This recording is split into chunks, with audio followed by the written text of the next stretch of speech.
हमारे घर की परंपरा थी कि घर में किसी की भी शादी होती है तो दुल्हन पहली रात दादाजी के कमरे में गुजारेगी, मगर ऐसा करने के 1 महीने के बाद ही वो गर्भवती हो जाती थी। जब मेरी शादी हुई तो मैंने इस रिवाज को नहीं माना और अपनी दुल्हन को दादाजी के पास नहीं जाने दिया। लेकिन 2 साल हो गए हैं शादी को और मेरी पत्नी का कोई बच्चा नहीं हुआ। मजबूरन एक दिन मैंने अपनी पत्नी को दादाजी के कमरे में भेजा और ख़ुद कमरे में छुप गया। फिर मैंने कुछ ऐसा देखा कि मेरे रोंगटे खड़े हो गए। बुज़ुर्ग किसी भी ख़ानदान के लिए अहम होते हैं, लेकिन जब बुज़ुर्ग ही गलत रास्ते पर चल निकले तो फिर उस ख़ानदान का क्या हाल होगा। मेरे दादाजी मेरे लिए एक आइडियल इंसान थे, लेकिन जब तक मैं उनकी सच्चाई नहीं जानता था। इस हद तक गिरे होंगे मुझे मालूम नहीं था। हमारा ख़ानदान तो दूसरों की बहन बेटियों की इज्जत करने के लिए जाना जाता था, लेकिन घर की औरतों के साथ ऐसा व्यवहार किया जाएगा ये मुझे नहीं मालूम था। मुझे लगता था कि मैं ये रोक लूँगा, लेकिन मैं भी मजबूर हो गया।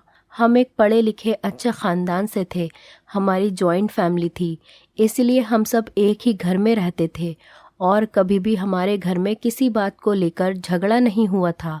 घर के मालिक मेरे दादा थे। बड़े छोटे सभी उनकी बात मानते थे और उनकी बहुत इज्जत करते थे। वो भी सबसे बहुत प्यार करते थे और कभी किसी को डांटते भी नहीं थे। लेकिन इन सब के साथ हमारे ख़ानदान में एक अजीब सी परंपरा थी और वो ये थी कि उसे सुनकर अक्सर लोग अपनी बेटी देने से इनकार कर देते थे। इसीलिए हमारे बड़ों ने अब इस परंपरा को मिटाना शुरू कर दिया। मैं बचपन से देखता आ रहा था कि हमारे घर में जिसकी भी शादी होती, जो भी लड़की दुल्हन बनकर हमारे घर पर आती, वो पहली रात दादाजी के कमरे में ही गुजारती। बचपन में तो मुझे इस चीज़ की बिल्कुल भी समझ नहीं थी, लेकिन जैसे जैसे मैं बड़ा होता गया ये अजीब परंपरा मेरे दिमाग में सवाल पैदा करने लगी। मैंने बहुत कोशिश की कि हकीकत जान सकूं, लेकिन पूरे घर में कोई भी इस बात पर बात करने को तैयार ही नहीं होता था और ये सिलसिला सालों से चला आ रहा था। और हैरत की बात तो ये थी कि जो भी लड़की दादाजी के कमरे में रात गुजारती थी वो 1 महीने के अंदर ही गर्भवती हो जाती थी। लेकिन मुझे ये बात बहुत अजीब लगती थी और मैं बिल्कुल भी इसके साथ में नहीं था। मैं अपने सारे भाइयों में तीसरे नंबर पर था और मेरे बड़े भाइयों की पत्नियों के साथ भी यही किया गया था, लेकिन उन लोगों ने कुछ भी नहीं कहा था, जिस पर मेरी उन सबसे बहुत बहस भी हुई। लेकिन कोई भी मेरे सवाल का जवाब नहीं देता था और अब मुझे इस चीज़ का जवाब चाहिए था, क्योंकि घर में मेरी शादी की बात चल रही थी और मैं जानता था कि मेरे साथ भी यही सब होगा, लेकिन मैं ये नहीं करना चाहता था। इसीलिए शादी के दिन मैंने अपने बड़े भाइयों को कह दिया कि मैं अपनी पत्नी को दादाजी के कमरे में नहीं छोड़ूंगा और अपनी पत्नी का हाथ पकड़ता हुआ अपने कमरे में चला गया। मुझे लगा कि इसके बाद दादाजी का व्यवहार बदल जाएगा, लेकिन उन्होंने मुझे एक शब्द भी नहीं कहा। उनका व्यवहार नॉर्मल ही था। लेकिन हमारी शादी को 2 साल हो गए और अभी तक बच्चे की कोई उम्मीद ही नहीं थी। डॉक्टर के पास गए तो सभी टेस्ट सही थे, फिर भी कुछ नहीं हुआ। मेरे भाई मुझे अक्सर कहते थे कि तुमने गलत किया, अब सारी ज़िंदगी बच्चे के लिए तरसोगे।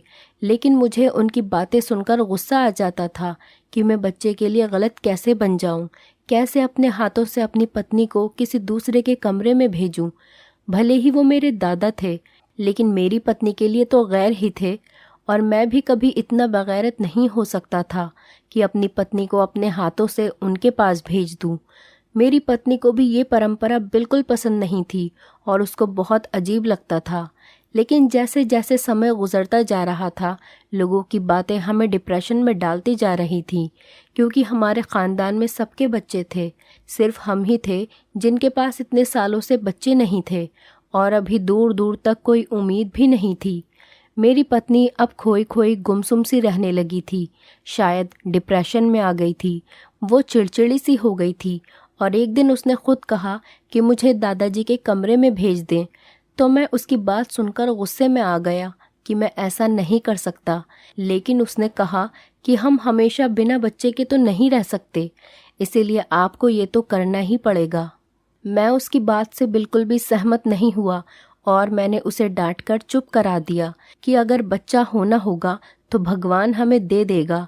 लेकिन वक्त गुजरने के साथ साथ उसकी ये जिद बढ़ती ही जा रही थी और कोई उम्मीद नज़र न आने की वजह से मैं भी अंदर ही अंदर घायल होता जा रहा था कि जहां बाकी सबने अपनी बीवियों को टाइम दे दिया और शादी की पहली रात ही दादाजी के कमरे में भेज दिया।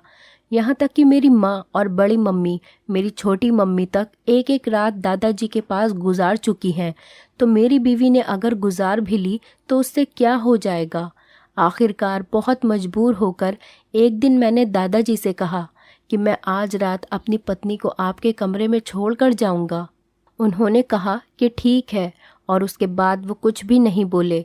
रात हुई तो मैंने सोच लिया कि मैं पहले ही जाकर कमरे में छुप जाऊँगा और देख लूँगा, लेकिन उसी रात मेरे दोस्त का एक्सीडेंट हो गया और मुझे इमरजेंसी में हॉस्पिटल जाना पड़ा क्योंकि मैं बात कर चुका था। इसीलिए उस रात को मेरी पत्नी दादाजी के कमरे में गई थी। दूसरे दिन जब मैं वापस आया तो मेरी पत्नी अपने कमरे में ही थी। मैंने उससे पूछा कि रात को क्या हुआ।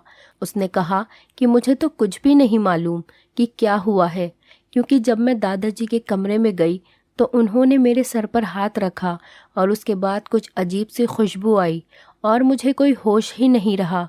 सुबह जब होश आया तो मैं उनके बिस्तर पर सो रही थी और दादाजी सोफे पर बैठकर अखबार पढ़ रहे थे।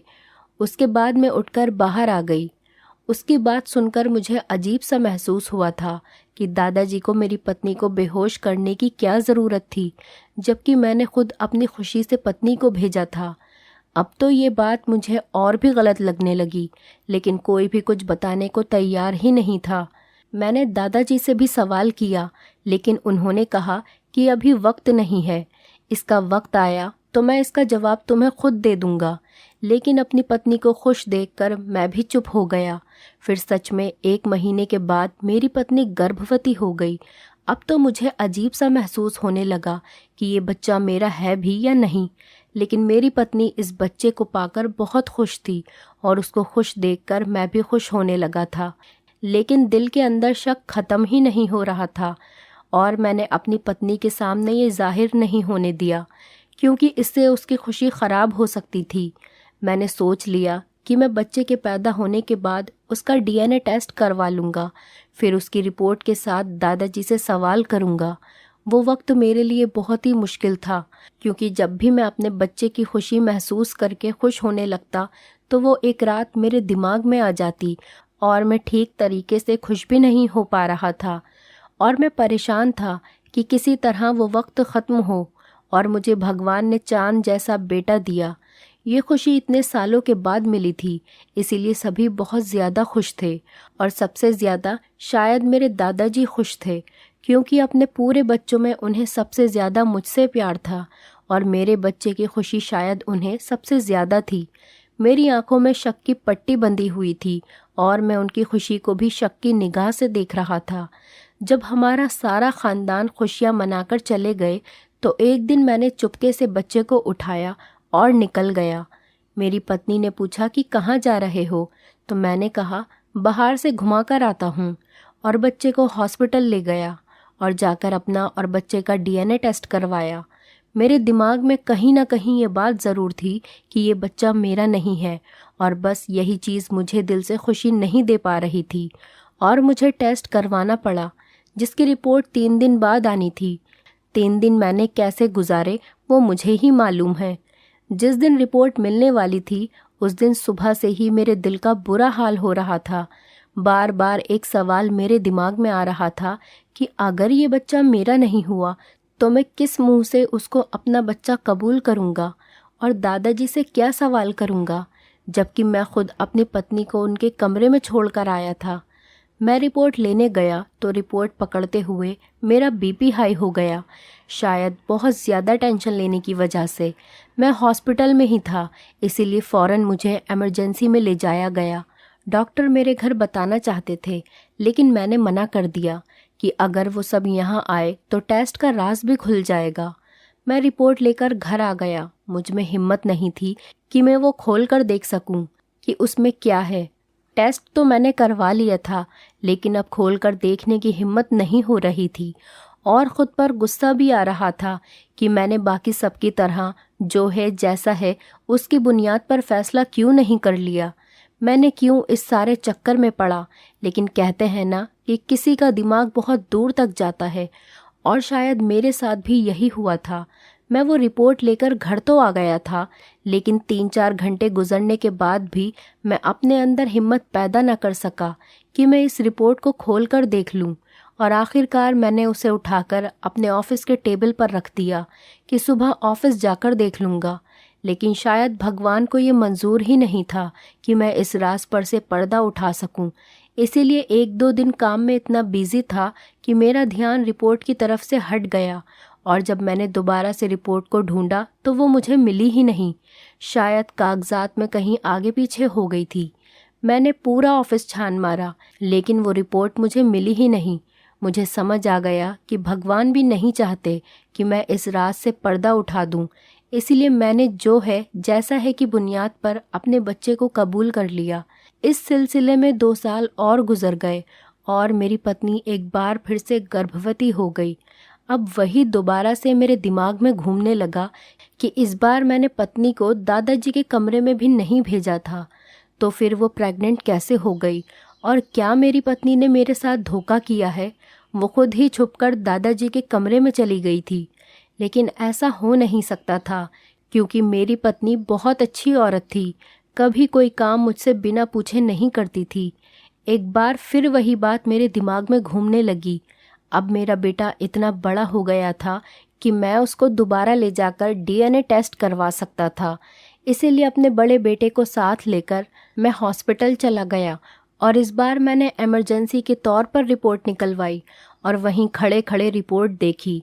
और रिपोर्ट देखकर मुझे झटका सा लगा, क्योंकि रिपोर्ट पॉजिटिव थी, यानी वो बच्चा मेरा ही था।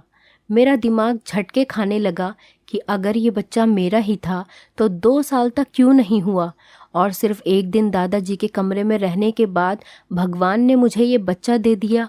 लेकिन मेरा दिल टेंशन फ्री हो चुका था कि वो बच्चा मेरा ही है। इसीलिए मैंने अपने आसपास ध्यान करना शुरू किया कि मेरे सारे भाइयों के 2-3 बच्चे हैं, लेकिन सबकी बीवियों ने सिर्फ एक ही रात दादाजी के कमरे में गुजारी है। इसका मतलब है कि जो मैं सोच रहा हूँ वो गलत है। अगर वो गलत है तो फिर दादाजी के कमरे में रात को जाना क्यों ज़रूरी है। वहाँ ऐसा क्या होता है कि दादाजी कमरे में दुल्हन को बेहोश कर देते हैं। ये राज जानना अब मेरे लिए बहुत ज़रूरी हो गया था, क्योंकि मेरा सबसे छोटा भाई अब जवान था और उसकी शादी के बारे में सोचा जा रहा था, और अब उसकी पत्नी के साथ फिर वही सब होना था जो मैं नहीं चाहता था। इसीलिए मुझे इस राज को जानना था, लेकिन कैसे, ये मुझे समझ में नहीं आ रहा था। क्योंकि मैं जब भी इस बारे में दादाजी से सवाल करता था तो दादाजी मुझे चुप करवा देते थे और हमेशा एक ही बात कहते थे कि बेटा मुश्किल वक्त गुजर चुका, और मैं उनकी बात सुनकर खामोश हो जाता कि शायद वो मेरे बच्चे के बारे में बात कर रहे हैं, कि भगवान ने मुझे बेटा दे दिया था, लेकिन कभी समझ न सका कि वो किस मुश्किल वक्त की बात कर रहे हैं। और फिर इस बात को भी 1 साल गुजर गया और मेरे भाई की भी शादी आ गई। अब मैंने सोचा कि दोबारा इसके साथ वही होगा, लेकिन मुझे कमरे में रहना था। मुझे मालूम करना था कि दादाजी पहली रात दुल्हन के साथ क्या करते हैं। इसीलिए शादी के दिन मैंने बहाना बनाया कि मेरा एक दोस्त बहुत बीमार है और मुझे इमरजेंसी में वहाँ जाना पड़ेगा। जब सारी फैमिली बैठी हुई थी तो मैं उन सबके सामने उठा और बाहर निकल गया। सबने यही समझ लिया कि मैं दोस्त की तरफ चला गया हूँ, लेकिन मैं पिछले दरवाजे से खिड़की के रास्ते दादाजी के कमरे में घुस गया। वो कमरे में नहीं थे, मैं उनके कमरे में छुप गया। अब मुझे इंतज़ार था कि कब दादाजी और नई दुल्हन कमरे में आएंगे। कुछ देर के बाद दादाजी कमरे में आए, लेकिन अभी दुल्हन नहीं आई थी और उसके आने तक मुझे धैर्य और शांति से इंतज़ार करना था, क्योंकि इतने सालों के राज के ऊपर से पर्दा उठने जो जा रहा था। मुझे बाहर से बहस की आवाज़ें सुनाई आ रही थी। ये वही बहस है जो हर दुल्हन घर में आने के बाद करती थी, क्योंकि शादी के दिन दुल्हन अपने दूल्हे के लिए सजाई जाती है, और जब उसे पहली रात को ही किसी दूसरे आदमी के साथ जाने को कहा जाता है तो यकीनन उसके लिए बर्दाश्त से बाहर होता है। और ये ड्रामा मैं कई सालों से देखता आ रहा था, इसीलिए खामोश हो गया। और आखिरकार वही हुआ जो हम सबके साथ हुआ था। और थोड़ी देर के बाद ही दुल्हन कमरे में आ गई। दुल्हन जैसे ही कमरे में आई, दादाजी उठकर वॉशरूम चले गए। मुझे दुल्हन को देखकर उस पर बहुत तरस आ रहा था। वो घबराई हुई थी। थोड़ी देर बाद दादाजी बाहर आए और उन्होंने आकर दुल्हन के सर पर हाथ रखा और कहा कि बेटा घबराओ मत, कुछ नहीं होगा। और बात करने के साथ ही दादाजी ने जेब से हाथ निकाला और उनके हाथ में रुमाल था और उन्होंने वो उसकी नाक पर रख दिया। 1 मिनट के अंदर ही वो दुल्हन बेहोश हो गई। यहाँ तक तो मुझे पहले से मालूम था। मुझे इंतज़ार था कि अब दादाजी क्या करते हैं। उन्होंने दुल्हन को आराम से बिस्तर पर लिटाया और उसके ऊपर कंबल डाल दिया। लेकिन उसके बाद जो मैंने देखा, उसने मेरे पाँव के नीचे से ज़मीन निकाल दी। मैं सारी रात कमरे में बैठा रहा। बड़ी मुश्किल से वक्त निकला। सुबह के करीब जब दादाजी की आंख लगी तो मैं खामोशी से खिड़की के रास्ते बाहर निकल गया। लेकिन जो कुछ मैंने देखा, उसके बाद दादाजी से सवाल करना तो बनता था।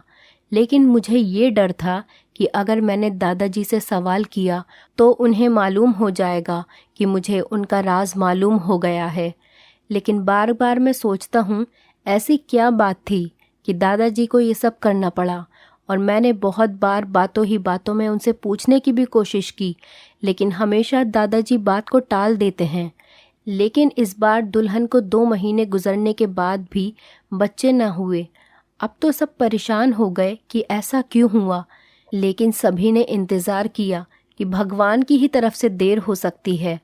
दादाजी ने कहा कि मुझे लगता है कि ये राज कोई और भी जान चुका है। सब एक दूसरे की तरफ देखने लगे तो दादाजी ने कहा कि इस घर में कोई इंसान ये राज जान चुका है। अगर ये बात किसी और को मालूम न होती तो अब तक बहू गर्भवती हो चुकी होती। ये सुनकर मुझे बहुत अजीब लगा कि दादाजी को कैसे मालूम हो गया कि ये राज कोई दूसरा भी जान चुका है। लेकिन मैं खामोश रहा और मैंने बिल्कुल भी बात नहीं की। कुछ महीने गुजरे तो दादाजी बीमार रहने लगे। एक दिन उन्होंने हम सबको बुलाया और कहा कि मुझे सच सच बता दो कि तुम लोगों में से कौन इस राज को जान चुका है कि पहली रात दुल्हन मेरे कमरे में क्यों आती है।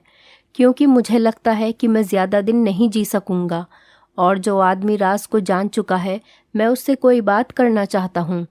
तो मुझे लगा कि सवाल करने का यही वक्त है। मैंने कहा, दादाजी मैं जानता हूँ। दादाजी ने कहा कि बाकी सब घरवाले बाहर जाएं और तुम मेरे पास बैठो। मैंने सबके जाने के बाद दरवाज़ा बंद कर दिया तो दादाजी ने पूछा कि सबसे पहले तो तुम मुझे ये बताओ कि तुम ये राज कैसे जानते हो। मैंने उनको सारी सच्चाई बता दी कि मैंने छुपकर सब कुछ देखा है। उन्होंने कहा कि तुम इस राज को जान चुके हो तो अभी ये राज तुम्हारे पास एक अमानत है। तुम्हारे पापा, बड़े पापा, चाचा, भाइयों में से कोई भी इस राज को नहीं जानता है। तो मेरे मरने के बाद ये राज सब घर वालों को इकट्ठा करके बता देना, क्योंकि मैं जानता हूँ कि सबके दिलों में मेरे खिलाफ कुछ न कुछ गलत मौजूद है। लेकिन मेरे मरने के बाद मैं चाहता हूँ कि सबके दिल साफ हो जाएं मेरी तरफ से। मैं कोई भी पाप अपने सर पर लेकर नहीं जाना चाहता। मैंने दादाजी से सीधा सीधा सवाल कर लिया कि ये सब क्या है, आप मुझे पूरी बात तो समझाइए ताकि मैं सबके सवालों के जवाब दे सकूं।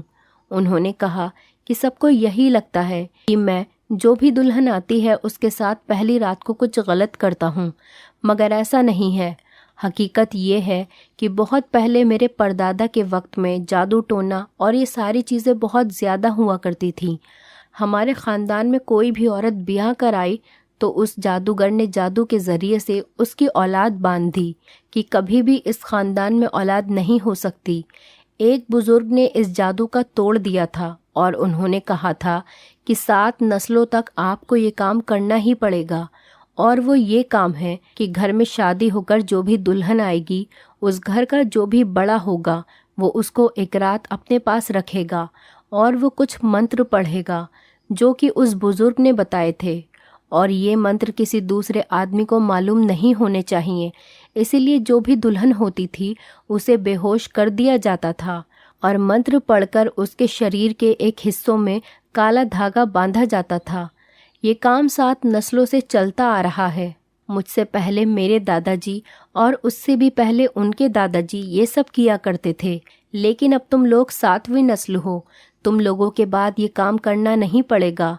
तुमने अपनी पत्नी पर यह काम नहीं करवाया था, इसीलिए जादू का असर वहाँ पर था और तुम्हें बच्चा नहीं हो रहा था। मैंने तुम्हारी पत्नी के साथ भी यही किया था और इसीलिए तुम लोगों को बच्चा हो गया। ये राज कोई भी नहीं जानता है। मैंने आज तक अपने घर की किसी दुल्हन को हाथ तक नहीं लगाया। वो मेरे घर की इज्जत है। मेरे मरने के बाद मेरा ये सच सबको बता देना, जिससे कि सबके दिलों से मेरे लिए शक खत्म हो जाए। मैं दादाजी की बात सुनकर खामोश रह गया और मैंने दादाजी से वादा किया कि उनका ये राज उनके मरने के बाद मैं सबको बता दूंगा। और दादाजी के मरने के बाद अगले ही दिन मैंने सबको एक साथ बैठाकर वो राज सबको बता दिया और जिसके दिल में उनके लिए जो भी शक थे वो सब के सब खत्म हो गए। दादाजी के कमरे से सारी जड़ी बूटी निकाल कर बहते हुए पानी में बहा दी। इस तरह 7 नस्लें पहले होने वाले एक जादू से हम सब की जान छूट गई। दोस्तों, उम्मीद करती हूँ आपको हमारी कहानी पसंद आई होगी। कहानी पसंद आई है तो वीडियो को लाइक करें, चैनल पर नए हैं तो चैनल को सब्सक्राइब करें और हाँ, नोटिफिकेशन बेल को ज़रूर दबाएं ताकि अगली अपडेट सबसे पहले आपको मिले।